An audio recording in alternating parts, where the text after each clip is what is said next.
안녕하세요. 오늘 우리가 함께 살펴볼 내용은요.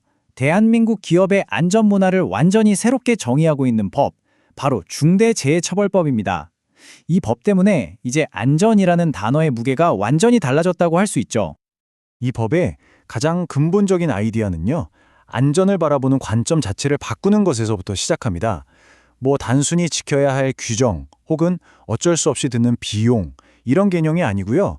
아예 기업 경영의 핵심 가치로 안전을 끌어안으라는 거죠.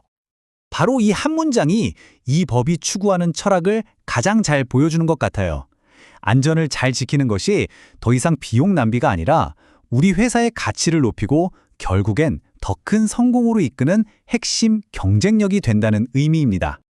자, 그럼 본격적으로 중대재해처벌법, 우리가 줄여서 중처법이라고도 부르죠. 이게 대체 뭔지 한번 자세히 들여다보겠습니다. 핵심 목표는 아주 명확해요. 반복되는 안타까운 사고들을 막고 일이 터지기 전에 사람의 생명을 지키자는 겁니다. 정의부터 한번 딱 짚고 넘어갈게요. 이게 중요한 게 뭐냐면요. 그냥 사고가 났다고 해서 무조건 처벌하는 법이 아니라는 거예요. 안전을 지키기 위한 의무를 다하지 않아서 그 결과로 끔찍한 사고가 일어났을 때 바로 그 최종 책임자에게 책임을 묻는 법입니다. 그렇다면 법에서 말하는 그 중대재해라는 건 정확히 뭘까요?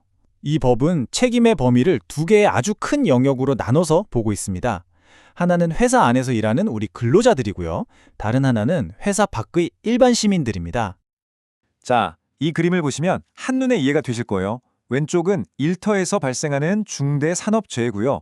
그리고 오른쪽은 우리가 만든 제품이나 시설물 때문에 일반 시민들이 피해를 보는 중대시민재해입니다. 그러니까 이제 책임이 회사 담장 안에서 끝나지 않는다는 거죠. 와, 이 법이 적용되는 기준을 보면 정말 엄격하다는 게 느껴지는데요. 사망자가 단 한 명만 발생해도 바로 법 적용 대상이 됩니다. 부상이나 질병 같은 경우에도 몇 명 이상인지 또 치료 기간은 얼마나 필요한지 아주 구체적으로 정해져 있죠. 이 숫자들을 보면 이 법이 얼마나 심각한 결과에 대해 무겁게 책임을 묻고 있는지 알 수 있습니다. 자, 이제 이 법에서 어쩌면 가장 중요하고 가장 혁신적인 부분으로 넘어가 보겠습니다. 바로 그 최종 책임을 누가 지느냐, 바로 그 문제예요. 이 그림이 핵심을 딱 보여주죠. 법은요, 사업주나 대표이사 같은 최고 경영 책임자에게 직접 책임을 묻습니다. 그리고 여기서 제일 중요한 건 뭐냐면 그냥 직함이 뭐냐가 아니에요. 실질적으로 이 사업을 총괄하고 지배하고 운영하는 사람이 누구냐, 바로 이걸 따지는 거죠. 이게 진짜 중요한 포인트인데요. 그러니까 우리는 안전 담당 임원 따로 뽑았으니까 그 사람이 책임지면 되지, 이게 안 통한다는 겁니다. 법은 서류상의 직책이 아니라 예산이나 인사에 대한 최종 결정권 같은 진짜 권한을 누가 쥐고 있는지를 보고 판단합니다. 자, 그럼 책임자가 누군지는 알았어요. 그럼 이제 뭘 해야 할까요? 법을 지키려면 구체적으로 어떤 행동을 해야 하는지 한번 살펴보겠습니다. 법에서는 총 9가지 핵심 의무를 이야기하는데요. 이걸 그냥 숙제하듯이 하나하나 체크하는 리스트로 생각하시면 안 돼요. 이 그림에 나오는 PDCA 사이클처럼 계속해서 계획하고 실행하고 점검하고 또 개선하는 과정이 끊임없이 돌아가는 살아있는 시스템을 만들라는 뜻입니다. 자, 그럼 그 시스템의 첫 단추는 뭘까요? 모든 일에는 기초가 중요하잖아요. 이 안전 시스템도 마찬가지입니다. 가장 먼저 아주 튼튼한 토대를 만들어야 해요. 바로 이 세 가지가 그 기둥입니다. 안전 문제를 전담해서 관리하는 조직, 그리고 뭐니 해도 돈이죠. 재해 예방을 위한 충분한 예산, 마지막으로 전문가, 즉 자격을 갖춘 안전관리 인력, 이 세 가지가 딱 갖춰져야 제대로 시작할 수 있는 겁니다. 기반을 잘 다졌으면 이제 진짜 일을 해야죠.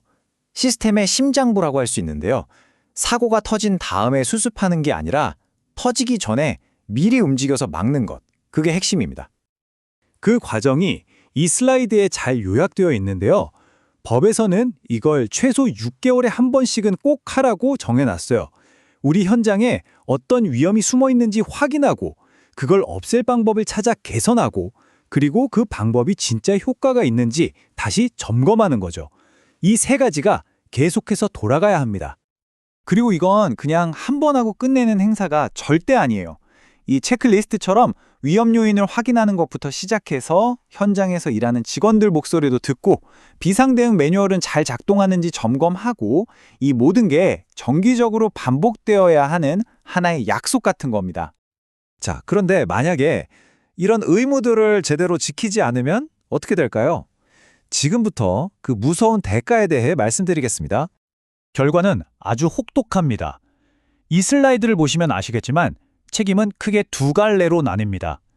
경영자 개인에게 직접 향하는 형사 책임, 그리고 회사 전체가 짊어져야 하는 민사 책임, 이 두 가지죠. 그 수위가 어느 정도냐면요. 만약 사망사고가 발생했다? 그럼 경영 책임자는 최소 1년 이상의 징역이라는 개인적인 처벌을 받게 됩니다. 여기서 끝이 아니에요. 회사는 최대 50억 원의 벌금을 내야 하고요.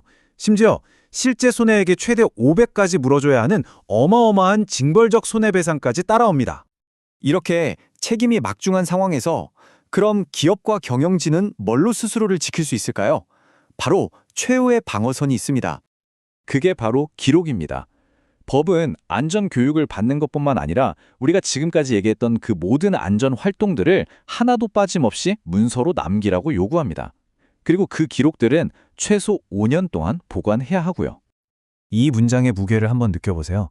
법정에서는요, 우리가 안전을 위해 이렇게나 열심히 노력했다고 100마디 말로 주장해봤자 소용없습니다. 그걸 증명할 기록이 없으면 그냥 아무것도 하지 않은 것과 똑같이 취급됩니다. 결국 이 법이 우리에게 던지는 궁극적인 질문은 이거 같아요. 서류상으로만 존재하는 멋진 안전 계획이 있었냐가 아니라 그래서 그 계획이 현장에서 진짜로 제대로 작동했냐를 묻는 거죠. 이 질문을 한번 여러분의 일터에 적용해 보시면 어떨까요? 우리 조직이 생각하는 진짜 책임은 과연 무엇인지 말입니다.